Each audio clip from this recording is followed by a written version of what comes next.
One song. My name is Taurah, and my question for you today is, we have heard that the punishment for adultery and homosexuality is stoning to death. What does the Quran say about that? Okay. You see, we must always have a comparison with the Bible and the Quran. You see, in the Quran, what is the punishment of homosexuals and what is the punishment of an adulterer or adulteress, or is it stoning to death or not?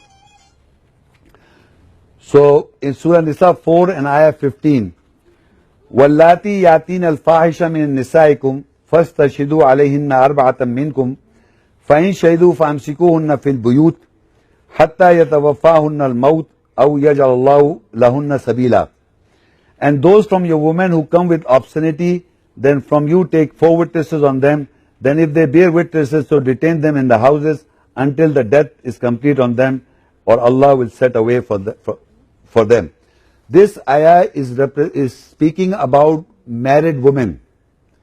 If the believer's married woman comes from a fahisha, or they go do the zina, comes from a fahisha, because Allah says, وَلَا تَقْرُبُ الزِّنَا إِنَّهُ كَانَ فَاحِشًا وَسَاءَ سَبِيلًا. Do not go near to adultery or fornication. It is a fahisha. Fahisha means in Arabic, means obscenity, and it is a way to badness. So, if a married woman gets involved in extramarital affair or something like that, then she is to detain in the house. Detain them in your houses. Do not let them move around the houses until Allah finds a way. Married women, believers, believing women. Then further it says in Surah Nisa, same ayah 4:16, وَالَّذَانِ يَأْتِيَانِهَا مِنْكُمْ فَآذُوهُمَا فَإِنْ تَابَا وَأَصْلَحَا فَأَعْرِضُوا عَنْهُمَا إِنَّ اللَّهَ كَانَ تَوَّابًا رَحِيمًا. And if the two men comes with obscenity, hurt both of them. So if they both repent and correct, then avoid to hurt both of them. Surely Allah is oft returning, most merciful. Meaning, if two men are indulging in themselves as homosexuals, so hurt both of them, hurt them. But if they repent, if they repent and correct, then avoid to hurt both of them. Surely Allah is forgiving, merciful.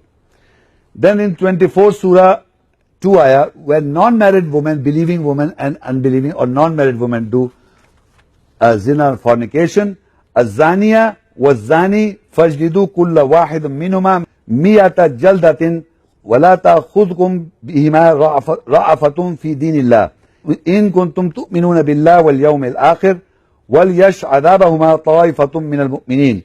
Then lash the fornicatress and the fornicator, each and one of them with 100 stripes. And you do not hold on to have pity with both of them in the judgment of Allah, if you believe Allah in the hereafter, and let a party from the believers witness both their punishment. So if a woman, a girl or a woman is addicted to fornication, you see, if I smoke a cigarette, I am not a smoker. If I do a zina, I am not a zani. Until I am addicted to it. So here is no witness. Mean an adulterer or a fornicator who is addicted, he exposes himself, he doesn't care. Then he becomes a zani. Then Allah says, if that person should be striped 100 stripes. 100 stripes to the... It is a cure for a zani, a man or a zani woman, an adulterer or adulteress. For cure, he or she should be punished 100 stripes. But further, they should not be killed. Why? Because it says, further 24, same ayah, 33 ayat, الزاني لا ينكح إلا زانية أو مشركة والزانية لا ينكحها إلا زان أو مشرك وحرم ذلك على المؤمنين. The fornicator does not marry except a fornicatress, or a woman who associates with Allah, and the fornicatress does not marry except a fornicator or a man who associates with Allah, and that has been unlawful, forbidden over the believers. So if a fornicatress is, after the punishment she marry a fornicator. Fornicator man should marry a fornicatress who associates. But for believers it is forbidden that they marry a fornicatress or a fornicator.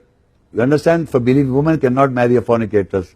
So Allah has made a forbidden for the believers to marry a fornicatress or a fornicator. But after the punishment, they are not to be killed or put to death. then they should marry each other if they are indulging in this activity.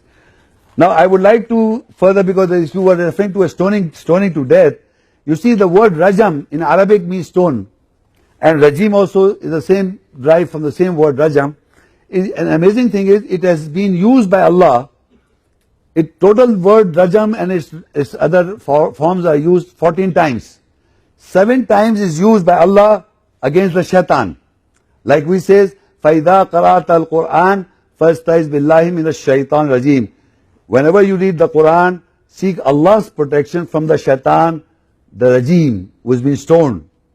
So Allah has stoned the shaitan 7 times in the Quran. Allah is stoning the shaitan. Okay?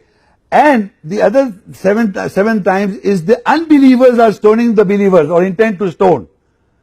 The unbelievers are intending to stone the believers, is mentioned in the Quran. Like for example, I just gave you the references. Surah Shura 26:16, non-believers intend to stone Noah peace be upon him. In Surah Hud 11:91, non-believers intend to stone Shoaib peace be upon him.